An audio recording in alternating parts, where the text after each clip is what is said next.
पूरी बाइबल पढ़ लो। परमेश्वर ने इंसान के बिना इस धरती के ऊपर कुछ नहीं किया। जब भी परमेश्वर ने इस धरती पर कुछ किया, तब परमेश्वर ने किसी न किसी इंसान को, किसी न किसी मिट्टी के शरीर को इस्तेमाल किया है। आज परमेश्वर लोगों को इस्तेमाल करता है, इसलिए नहीं कि वे बहुत धर्मी हैं या बहुत ही पाक पवित्र हैं। परमेश्वर लोगों को इस्तेमाल इसीलिए करता है क्योंकि परमेश्वर अपने वचन से बंधा हुआ है। वो अपने वचन से इधर उधर नहीं होगा। परमेश्वर को आपके शरीर की जरूरत है। वो आपको माफ करता है, बार बार आपको पाक साफ करता है क्योंकि परमेश्वर को आपके शरीर की जरूरत है। अब परमेश्वर अब्राहम के पास आता है और कहता है कि अब्राहम, बहुत हो चुका। ये सदोम और गमोरा की बुराई बहुत बढ़ गई है। मैं इन नगरों को नष्ट कर दूंगा। अब अगर परमेश्वर ने उन नगरों को नष्ट ही करना था तो फिर अब्राहम के पास आने की क्या जरूरत थी? अगर आप इस अध्याय को पूरा पढ़ें, जब परमेश्वर अब्राहम के पास आता है तो बाइबल बताती है कि अब्राहम परमेश्वर के साथ मोल तोल करने लग जाता है। वो परमेश्वर के साथ नेगोशिएशन करने लग जाता है कि परमेश्वर, अगर उस नगर में 50 धर्मी लोग मिले तो क्या फिर भी तू सारे नगर को नष्ट कर डालेगा? और क्या तू दुष्ट के संग धर्मी को भी मार डालेगा? परमेश्वर ने कहा, यदि मुझे सदोम में 50 धर्मी मिले तो उसके कारण मैं उस सारे नगर को छोड़ दूंगा। और इसी तरह अगर आप उत्पत्ति अध्याय 18 को पूरा पढ़ें तो आपको पता चलेगा कि अब्राहम इसी तरह परमेश्वर के साथ मोल तोल, नेगोशिएशन, डील करता रहा कि परमेश्वर, अगर 45 धर्मी लोग मिले, अगर 40, 30, 20 धर्मी मिले तो क्या फिर भी तू सारे नगर को नष्ट कर डालेगा? परमेश्वर ने हर बार कहा, नहीं, मैं 45, 40, 30, 20 धर्मी लोगों के कारण भी उस नगर को नष्ट नहीं करूंगा। और फिर आखिरी बार अब्राहम पूछता है कि अगर उस नगर में 10 धर्मी लोग हों तो क्या फिर भी परमेश्वर उस नगर को नष्ट करेगा? परमेश्वर ने कहा, नहीं। जब तक अब्राहम की तसल्ली नहीं हुई और अब्राहम परमेश्वर के साथ सहमत नहीं हुआ, तब तक परमेश्वर ने सदोम और गमोरा को नष्ट नहीं किया। परमेश्वर को एक इंसान की जरूरत होती है इस धरती पर काम करने के लिए। परमेश्वर को आपकी जरूरत है ताकि आपके नगर में, आपके शहर में बदलाव आ सके, परमेश्वर के काम हो सके। परमेश्वर कभी भी धरती के कामों में दखल अंदाजी नहीं करता जब तक कोई इंसान उसको इनवाइट नहीं करता। सबसे बड़ी बात जो यीशु मसीह ने बाइबल में कही, उसके बारे में मत्ती अध्याय 18 उसकी 18 आयत में लिखा, मैं तुमसे सच कहता हूँ, जो कुछ तुम पृथ्वी पर बांधोगे वह स्वर्ग में बंधेगा, और जो कुछ तुम पृथ्वी पर खोलोगे वह स्वर्ग में खुलेगा। परमेश्वर ने ये नहीं कहा कि जो कुछ मैं बांधूंगा या खोलूंगा। परमेश्वर ने कहा, जो कुछ तुम बांधोगे वह स्वर्ग में बंधेगा। इस धरती पर आपका शरीर परमेश्वर के लिए सबसे कीमती चीज है, और इसीलिए जब आप मरते हैं तो आपको ये धरती छोड़कर जाना होता है, क्योंकि आप फिर इस धरती पर इल्लीगल हो जाते हैं। परमेश्वर आपके शरीर के लिए इतनी चिंता करता है कि उसने आपकी चंगाई के लिए बड़े बड़े वायदे, बड़े बड़े इंतजाम अपने वचन में दिए हैं। हमारे पाप क्षमा के लिए क्रूस पर यीशु मसीह का खून बहाया जाना ही काफी था, पर परमेश्वर ने अपने बेटे को सिर्फ क्रूस पर ही नहीं चढ़ाया, बल्कि उससे पहले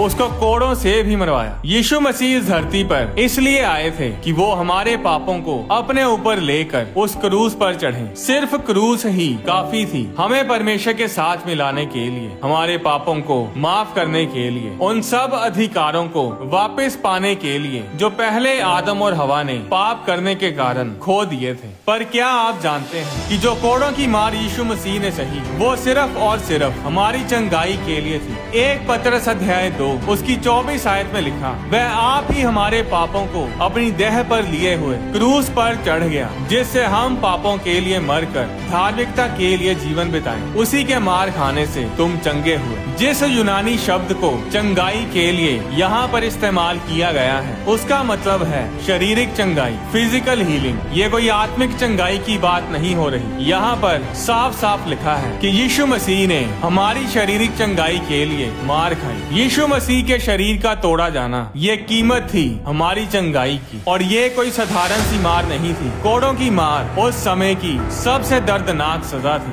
और रोमी सरकार कोड़ों की मार की सजा देने में में अपने आप को एक्सपर्ट्स माहिर समझते थे। जो कोड़े वो यीशु मसीह की पीठ पर मारते थे, उन कोड़ों के कोनों पर कांच के टुकड़े, लोहे की तारें, तीखी तीखी हड्डियां और कीलें लगाई होती थी। और जब वो किसी के शरीर पर पड़ते थे तो वो अपने साथ कितना कितना मांस खींच लेते थे। यशाया अध्याय 52 उसकी 14 आयत में बाइबल बताती है कि यीशु मसीह का रूप यहाँ तक बिगड़ा हुआ था कि मनुष्य का सा ना जान पड़ता था और उसकी सुंदरता भी आदमियों की सी ना रह गई थी। यीशु मसीह ने उस दर्द को आपके और मेरे लिए सहा। तो इसलिए अगर आपके दिमाग में ये चल रहा है कि आपका बीमार रहना ही परमेश्वर की मर्जी है तो ये शैतानी है। यीशु मसीह ने वो खौफनाक दर्द ऐसे ही नहीं सहा, वो आपकी चंगाई के लिए सहा। और इसीलिए आपके पास अधिकार है अपनी चंगाई को पाने का, क्योंकि परमेश्वर आपको सेहतमंद देखना चाहता है। परमेश्वर आपको तंदुरुस्त देखना चाहता है। एक बीमार व्यक्ति अपनी पूरी ताकत और जोश के साथ परमेश्वर के काम नहीं कर सकता। ऐसे बहुत से anointed pastors, worshippers, kingdom builders, सेवादार अपने समय से पहले ही ये धरती छोड़कर चले गए क्योंकि वो बीमार थे। अब वो बीमारी उनके खाने पीने के कारण हो सकती है या फिर किसी भी कारण हो सकती है, पर उनके मरने के बाद परमेश्वर उन्हें इस्तेमाल नहीं कर पाया। आप मरकर क्या किसी को सुसमाचार सुना पाओगे? क्या मरने के बाद परमेश्वर का काम कर पाओगे? क्या स्वर्ग में जाकर प्रचार करोगे? स्वर्ग में सब बचे हुए हैं, किसी को बचाने की जरूरत नहीं। अगर हम किसी को बचा सकते हैं तो वो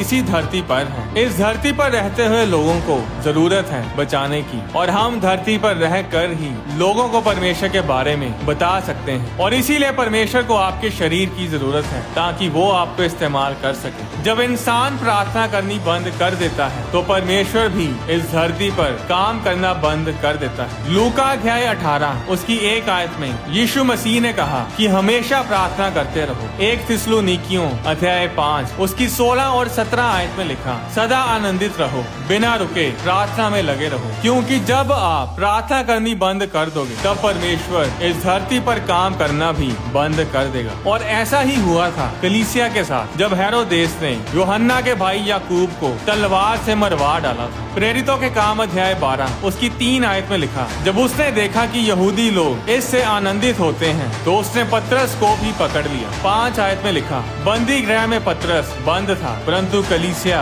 उसके लिए लो लगाकर परमेश्वर से प्रार्थना कर रही थी। पतरस से पहले जब हेरोदेस ने याकूब को पकड़ा था तो कलीसिया ने प्रार्थना नहीं की और याकूब मारा गया, पर पतरस की बारी कलीसिया ने लो लगाकर प्रार्थना की और उनकी प्रार्थना के कारण ही स्वर्ग से स्वर्गदूत भेजा गया जिसने पतरस को उस जेल में से छुड़ाया। इसके बारे में आप प्रेरितों के काम अध्याय 12 में पढ़ सकते हैं। आप नहीं जानते आप कितने शक्तिशाली हैं। आपके पास ताकत है प्रार्थना करने की, आपके पास अधिकार है शैतान को डांटने की। आप बोलोगे शैतान बैठ तो वो बैठेगा, आप बोलोगे शैतान दौड़ तो उसे दौड़ना ही होगा। क्या आपको ये छोटी सी बात लगती है कि इस दुनिया को बनाने वाला परमेश्वर आपको बता रहा है कि जो कुछ तुम इस धरती पर बांधोगे वह स्वर्ग में बंधेगा और जो कुछ तुम इस पृथ्वी पर खोल दोगे वह स्वर्ग में खुलेगा। परमेश्वर हवा में ही कुछ नहीं बोलता, वो गप्पे नहीं मारता। अगर परमेश्वर ने बोल दिया ऐसा है तो मतलब ऐसा ही है। इस धरती पर मनुष्य को अधिकार दिया गया है और इस धरती पर काम मनुष्य ही कर सकते हैं। अगर कोई आत्मा इस धरती पर काम करना चाहती है तो उसे एक शरीर की,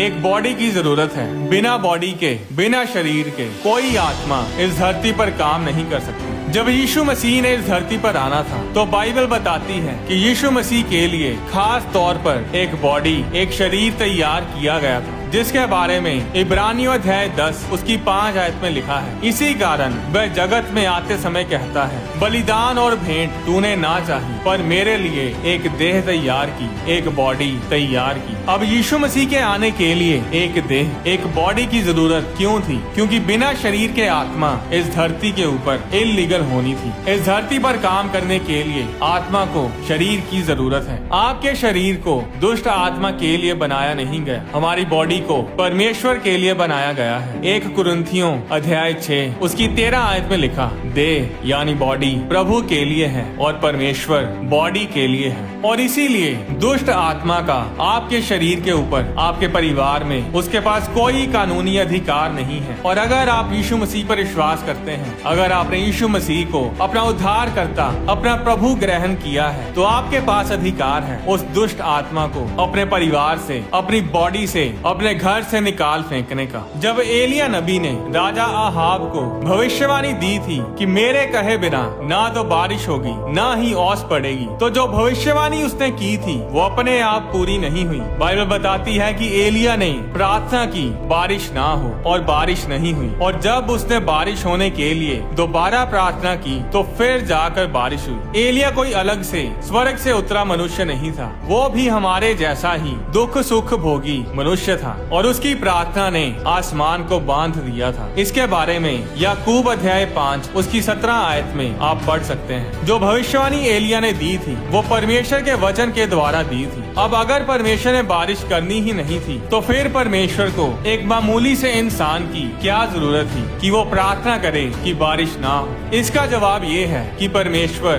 बिना मनुष्य की सहमति के, बिना मनुष्य की परमिशन के इस धरती पर कुछ नहीं करता। जब परमेश्वर ने इजरायलियों को मिस्र की गुलामी से आजाद करना था तो परमेश्वर मूसा के पास ही क्यों गया? क्योंकि परमेश्वर को जरूरत थी एक इंसान की, एक बॉडी की, जिसे वो इस्तेमाल कर सके। अब मूसा कोई परफेक्ट इंसान नहीं था, पर फिर भी परमेश्वर ने उसे इस्तेमाल किया। पूरी बाइबल पढ़ लो, परमेश्वर ने जितने लोगों को इस्तेमाल किया वे कोई भी परफेक्ट नहीं थे। आपकी बॉडी, आपका शरीर इस धरती पर सबसे कीमती चीज है। इसके बिना आप परमेश्वर का काम नहीं कर सकते। प्रार्थना करवाने के लिए दूसरे लोगों पर डिपेंड ना रहे, खुद प्रार्थना करें। भजन संहिता 51 में लिखा कि टूटा मन परमेश्वर के योग्य बलिदान है। परमेश्वर टूटे और पिसे हुए मन को तुच्छ नहीं जानता। अगर आपके लिए कोई असरदार प्रार्थना कर सकता है, पूरे दिल से प्रार्थना कर सकता है, तो वो खुद आप हैं। याकूब अध्याय 5 उसकी 13 आयत में लिखा, यदि तुम में से कोई दुखी है तो वह प्रार्थना करे। 15 आयत में लिखा, विश्वास की प्रार्थना के द्वारा रोगी बच जाएगा और प्रभु उसको उठाकर खड़ा करेगा। और यदि उसने पाप भी किए हों तो उनकी भी क्षमा हो जाएगी। 16 आयत में लिखा, धर्मी जन की प्रार्थना के प्रभाव से